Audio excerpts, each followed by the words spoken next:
Yang kedua, mughalladhah. Apa arti mughalladhah? Najis berat, najis besar. Ada berapa najis mughalladhah itu? Ada 3. Yang pertama, anjing. Yang kedua, babi. Yang ketiga, keturunannya. Jadi yang 3 ini, anjing, babi, dan keturunannya, dari ujung rambutnya sampai ujung kakinya, dari ujung bulunya sampai ke dalam tulang sumsumnya, darahnya, kencingnya, maninya, liurnya, apalagi madhinya, maninya, apa semuanya. Maka semua itu adalah najis mughalladhah. Kalau Buya tanya, jawab, jangan cengengesan. Jawab, jangan cengengesan. Nah, yang ketiga disebut najis mutawassithah. Apa arti mutawassithah? Pertengahan. Apa yang dimaksud mutawassithah itu? Selain najis anjing dan selain najis mukhaffafah dan selain najis mughalladhah, sisanya itu disebut semuanya mutawassithah. Bagaimana Buya cara membersihkan najis mukhaffafah, mughalladhah, apalagi tadi itu, mutawassithah? Bagaimana caranya? Nanti akan sampai di babnya sendiri. Fahim tum? Nah, Buya lanjutkan. Suci daripada najis ini, yang kita mesti sucikan itu ada 3 lagi. Kalau tadi kan najisnya ada 3 tuh. Mughalladhah, mukhaffafah, mutawassithah. Nah, mughalladhah, mutawassithah, mukhaffafah ini, mukhaffafah, mughalladhah, mutawassithah ini harus hilang najis ini dari 3 hal, dari 3 tempat. Dari 3. Ya. Bersih najis mukhaffafah, bersih dari mukhaffafah, mughalladhah, mutawassithah itu dari 3 hal. Yang pertama, badan. Jadi badan kita itu bersih daripada apa ya? Mutawassithah, mukhaffafah, mughalladhah. Badan. Apa yang dimaksud badan itu? Badan itu adalah semua permukaan badan kita. Rambut, kulit muka, kulit tangan, kulit wajah, semuanya termasuk 1. Masuk ujung mata. Nih, ujung mata sini. Ujung mata yang dekat, telinga. Ujung mata yang dekat, hidung. Lobang hidung. Sampai ke tulang hidung. Ini semuanya masuk kategori zahir badan. Paham nggak? Bibir. Bibir yang merah ini. Sampai dalam mulut. Mulut ini. Sela-sela gigi semuanya bersih.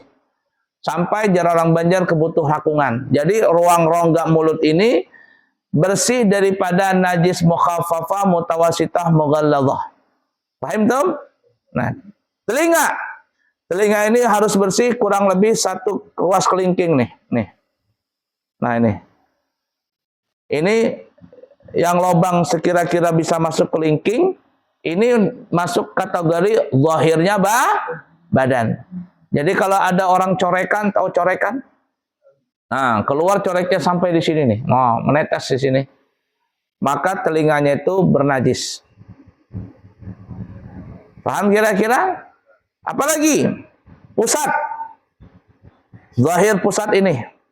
Itu termasuk zahir badan. Apalagi kuku, bawah kuku.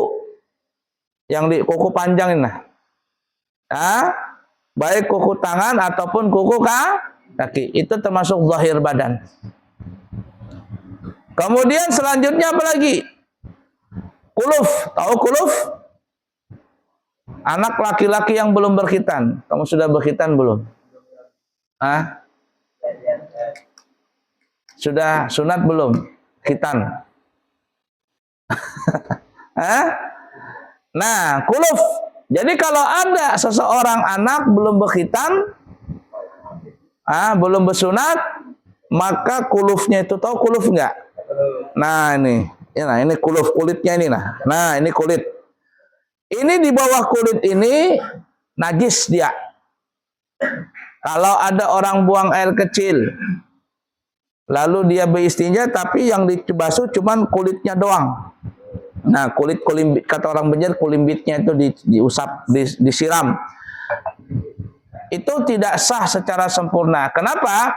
Karena di bawah kulitnya ini masih ada najis. Makanya kalau ada seseorang anak kecil belum pernah berkhitan, itu apabila ditarik, jar orang Banjar dibilak atau dijalak, maka di sebelah sininya itu ada butiran putih. Butir-butiran putih. Jar orang Banjar itu tai palat, itu najis itu. Kenapa tai palat? Nggak usah cengengesan. Kenapa itu tai palat? Nah, tai palat itu timbul daripada air najis yang tertahan. Dengarkan betul-betul. Itu najis. Dari endapan air kencing, lalu berujung dia menjadi butiran kecil itu. Itu namanya tai palat, hukumnya najis. Kenapa najis? Karena tadi dari endapan air kencing. Nah, itu najis. Oleh karenanya di dalam Islam, agama kita, dan itu syariat dari sebelum Nabi kita, itu Nabi Ibrahim, wajib bagi laki-laki untuk dikhitan. Jadi kalau nggak dikhitan, dia bernajis badannya. Nah, sampai sekarang orang yang bukan Islam pun berkhitan. Orang Cina, orang Barat, orang Jepang, orang Korea, semuanya berkhitan. Ternyata khitan ini bukan hanya dipandang daripada syariat Islam, tapi juga dipandang dari ilmu kedokteran, ilmu kesehatan, manfaatnya sangat banyak sekali. Paham tuh? Nah, itu ya. Nah, badan. Satu. Yang kedua, bersih daripada pakaian. Pakaian. Apa yang disebut pakaian? Pakaian itu adalah sesuatu yang dipakai. Satu, ini yang kita pakai dari kopiah, sorban, baju dalam, baju luar, baju dalam, kaos oblong, sampai ibarat kata CD, celana dalam.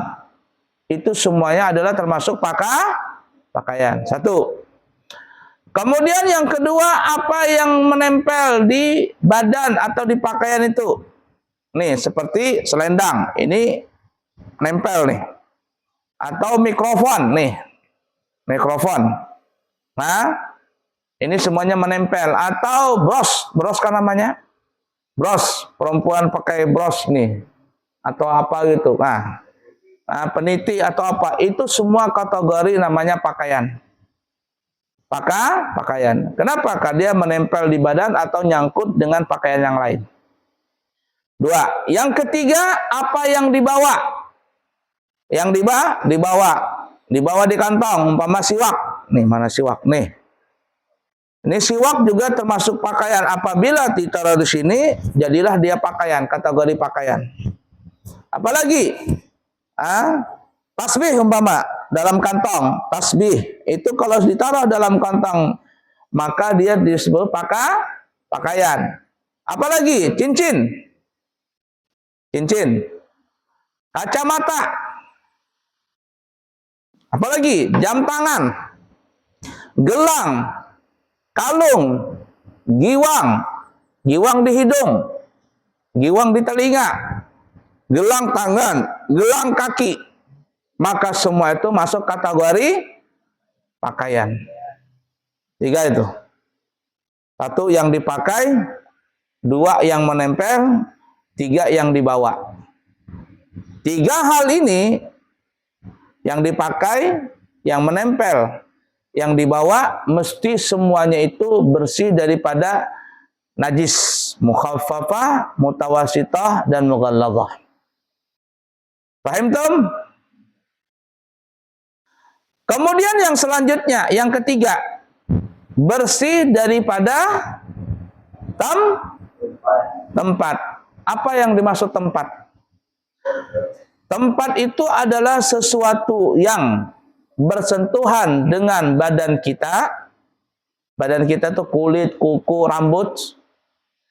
Atau yang bersentuhan dengan pakaian yang kita pakai. Paham ya?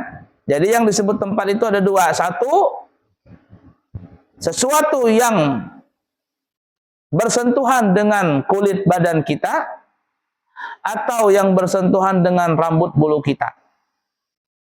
Maka sentuhan tadi itu disebut namanya tempat. Dua, sesuatu yang bersentuhan dengan pakaian kita yang kita pakai, maka itu disebut tempat. Nih, meja. Meja ini sekarang bukan disebut tempat bagi Abuya. Tapi ketika selendang Abuya taruh di sini, nih, paham gak nih? Nih, ini belum tempat namanya. Tapi ketika pakaian selendang Abuya taruh di sini, maka apapun yang bersentuhan dengan selendang ini disebut namanya tempat. Ini meja. Sebelumnya belum tempat, belum jadi tempat buat Abuya. Tapi ketika Abuya taruh tangan di sini, nih, di sini Abuya taruh tangan, maka tempat yang bersentuhan dengan telapak tangan Abuya ini disebut namanya tempat. Paham tuh? Maka tiga hal ini, badan, pakaian, dan tempat mesti bersih dari apa? Najis. Najis apa tadi? Mukhaffafah, mughalladhah, mutawassithah. Fahim tuh? Nah itu. Baik.